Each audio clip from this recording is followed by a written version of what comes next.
Welcome back to VHS Tacos, everybody. It's been some time since we've done this. You know what else has been some time, although not as short? Since we've seen the Ghostbusters. Ooh. Last we saw them, they were carting the Ecto-1 back up to New York. That way they give it a little TLC times 100, because it was kind of beat up a little bit.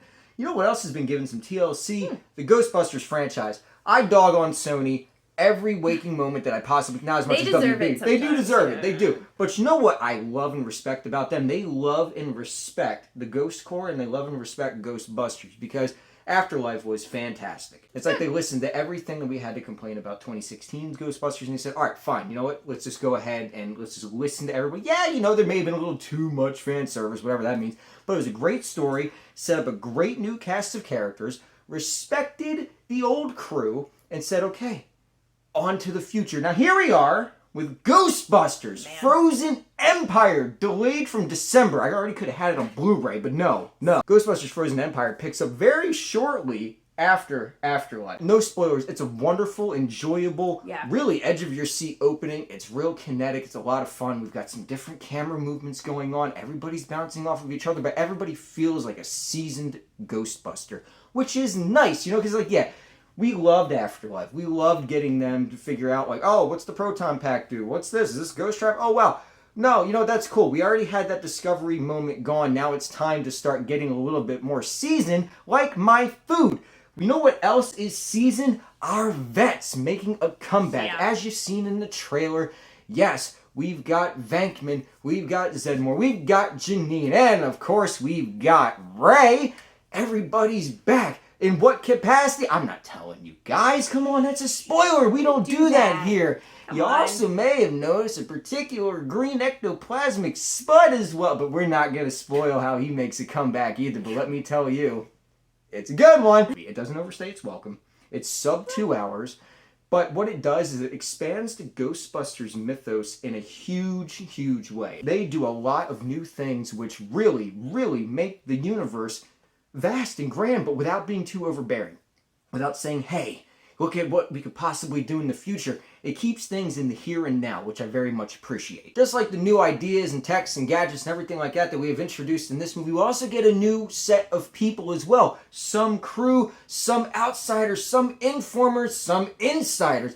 And it's very interesting who we have here. I mean, we have everybody from Patton Oswalt to Kumail Nanjiani to James Acaster, and we have some great people who really embody their characters, whether they're on screen for a brief period of time or they're on screen for a huge period of time.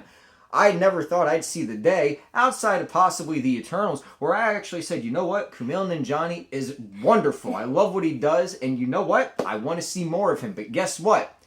I love what he does, and I want to see more of him. His character here is fantastic. He gets great laughs, but you also kind of feel for him.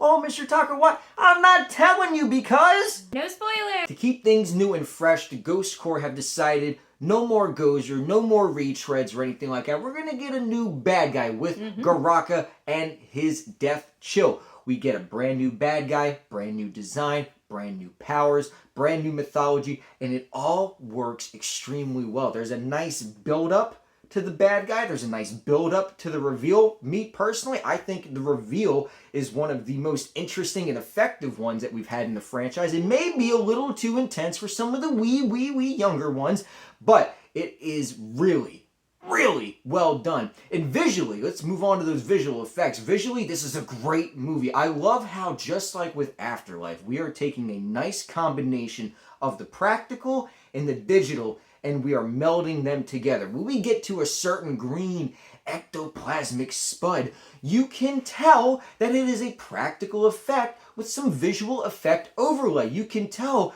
as a certain spud is reaching for some snacks that, yeah, it's a guy's hand in like a costume. But that's fine, because you know what? It's that feeling of warmth and familiarity that you get when you watch the original Ghostbusters. I like that melding. You know, everything maybe has become a little too reliant on CGI for something that, yeah, can be done practically. Now, I'm not saying you're going to take a sewer dragon in real life and have it fly around New York. That's probably illegal. Might break some coding rules. I don't know. But you know, we can still have a nice combination here. And that's what Ghostbusters has been doing with these past 2 movies. And if we get another one, I hope they continue that trend. By the time the credits roll, and there is a mid-credit scene, highly recommend sticking around for it. It's actually pretty fun. I was extremely, extremely satisfied. You know, it's always scary when you move on to a sequel after something's really super successful and it comes back because you're like, oh man, please just live up to it. It's like, oh man, if you're going to end on a cliffhanger, please, you know, there's no cliffhanger. It just ends, which is nice. Yeah, there's always room for more, absolutely, but this was a nice, satisfying, well done, well crafted meal. Do I have any complaints? The only complaint is that Mrs. Taco forced me to leave the theater and I couldn't go back for round 2, but that's okay. That's what the weekend's for. Mrs. Taco, I've blabbered on enough. You sure have. I'm a huge Ghostbusters fan. Yes, you are. What about you? It was okay.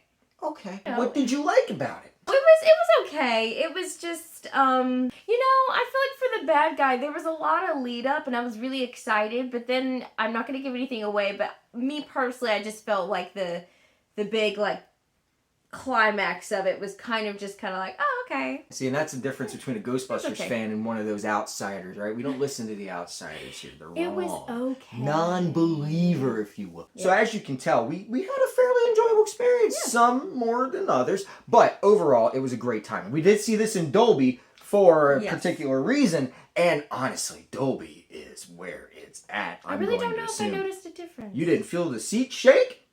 No. Oh, but it was beautiful in that 4K projection and just being able to hear that Ghostbusters theme on the booming stereo system. Everybody in there was having a joyous We were having a blast. We were next to a group of guys who were just loving it. And they were pointing. They were pointing and having a great time. Now, why did we see this in Dolby and not in IMAX like the last one, Mrs. Taco? I have no idea. Because of the AMC swag.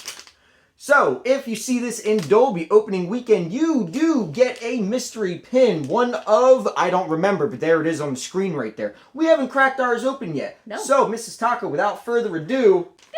I got Slimers! Hey! We got 2 Slimers! Hey! Now, that's what I'm talking about. See, you know, part of me was going to be mildly disappointed if I got, like, the Firehouse or something like that, but no. He's ugly. He is a beautiful-looking guy, I gotta tell you what. This is a great-looking pin.